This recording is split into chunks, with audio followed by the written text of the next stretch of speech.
I'd like to introduce our senior design project, HEAT Square. The word heat in the title is an acronym for Heat Emitting Automatic Temperature.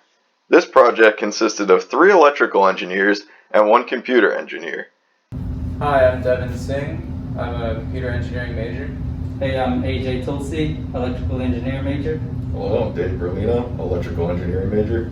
Hello, I'm Bobby Federici, electrical engineering major. The idea behind this project was to automate the process of removing snow and ice off pavement surfaces on driveways, roadways, and walkways. Snow and ice can be very dangerous conditions for both pedestrians and drivers. These conditions often cause schools and businesses to close.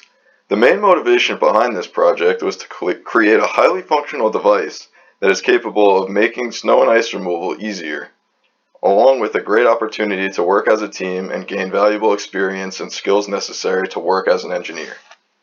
Some of the main objectives and goals of this project were to create a working prototype of the HEAT Square. In order to accomplish this, we ensured that each of the subsystems were integrated correctly and worked as intended. We also included an indicator LED that would illuminate a different color depending on the state of the system. For example, when the system is active and turned on, the indicator LED will illuminate red. The main goal of this project was to meet specific temperature thresholds and turn on a relay, which would apply 120 volt AC power to the heating cable. These thresholds include temperature sensor readings of under 38 degrees Fahrenheit and humidity sensor readings of 25% or more humidity.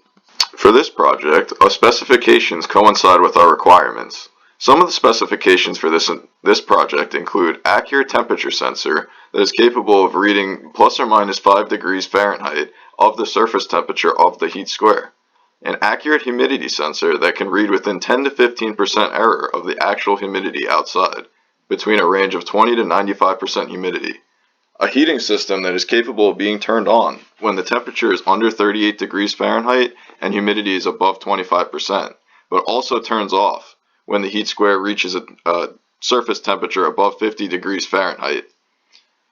We also have a functionality specification that the heating system will melt snow and ice within 25 minutes of turning on. The last specification for this project is an indicator LED that is capable of changing colors based on the state of the system. This is our truth table for our sensors and our relay. If the humidity and temperature sensor do not meet their thresholds, the relay does not kick on and the LED shows as white. If the temperature sensor is the only one that meets the threshold of the temperature and humidity sensor, it turns blue. If it's only the humidity sensor that meets the threshold, it turns green. And if everything is working correctly and the relay kicks on, it turns red. Alright, so as you can see from our truth table right now, the LEDs are red, which means that both sensors are active. The way we tested that is we have our temperature sensor inside of a cup of ice, and our humidity sensor, because we live in Florida, is above the threshold that it needs to be. As you can see, this relay has a red LED showing that it is on, which turns on this lamp right here. We've got this lamp as a placeholder instead of the heating cable for now. Now, when I take this humidity sensor and unplug it, we are going to get a blue LED, which, as you can see from the truth table, means that the temperature sensor is meeting its value and the humidity is not. That also turned off the light. When I plug this humidity sensor back in, it will go back to red because the temperature sensor is meeting its value, and then this will in turn turn on the light. Then I take this temperature sensor out of the ice and I hold it between my fingers for a couple of seconds. It will turn green, which means that the humidity sensor is meeting its value, temperature sensor is not, light has now turned off. The last part of our truth table is the humidity sensor being unplugged. The light will turn white, and now this shows that both of the sensors are not meeting their thresholds. This is the HEAT Square fully assembled. It is constructed strictly out of wood, which acts as a great heat insulator. The middle channel of the HEAT Square has a protective plexiglass that covers the LED strip, which gives the user the operational mode of the unit. In the same cavity, we will surface mount the temperature sensor. It is not surface mounted in this demo for testing purposes. We need it long enough to put into a cup of ice to meet the temperature requirement of the HEAT Square for it to activate. The outer channels are where the heating cables run. Under the pavers, we can see the heating cable compacted with foundation sand. This will help the heat transfer from the cables to the surface of the pavers.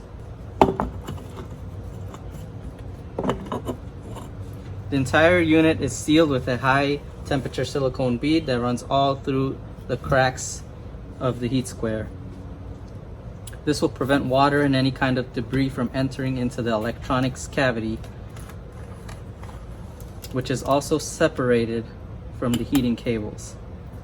We decided to go with a drawer style electronics cavity for multiple reasons. One being easily accessible, that all parts can be tested and serviced without taking the entire unit apart once sealed. Let's take a close-up look at the electronics cavity. In the very front of the unit, we have a waterproof 120 volt AC electrical inlet. This adds the convenience of plugging in this unit as any standard electrical device using an extension cord. Once power enters the heat square, it feeds to a distribution block by a line, neutral, and ground.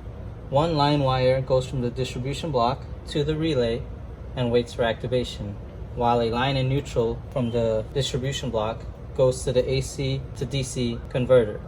This outputs 5 volts to feed to the PCB through this connector. Once the PCB is powered on, it begins to read a signal from the temperature sensor through this connector, the humidity sensor through this connector, and outputs the state of the heat square to the LED through this connector. Lastly, this connector powers the relay, and when all conditions are met, outputs a signal to activate the relay, which sends the line power back to another port on the distribution block that is connected to the heating cables. These 3 wires come from the heating cable. One goes to line, one goes to neutral, and one goes to ground on the distribution block. So this is the final demonstration of the heat square. We're going to run a time-lapse video to show a heated paver versus a non-heated paver. The top of the screen shows a non-heated paver, which reads about 78 degrees, and on the heat square itself, the paver reads about 103 degrees. We have the temperature sensor in a cup of ice, which reads 30 degrees. We're now going to put some blocks of ice on the heat square and the non-heated paver and show the differences.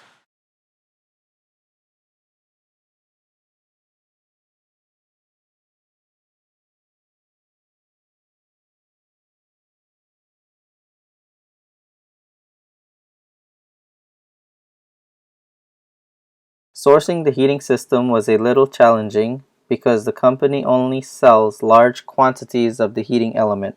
This becomes a problem for both budget and space constraints. Externally mounting the humidity sensor might be a challenge because of it not being enclosed with the rest of the system, and values may vary if the sensor is not placed in a proper environment. Surface mounting the temperature sensor will also be a challenge because it will have to be placed on the top of the heat square, and will also need to be flush with the surface to decrease the chance of getting stepped on or damaged from regular use. Implementing the Wi-Fi module deemed the most challenging. We planned to utilize this feature but ultimately came down to a time constraint where we did not have the time needed. However, many of these obstacles were able to be bypassed for us to create a functional heat square.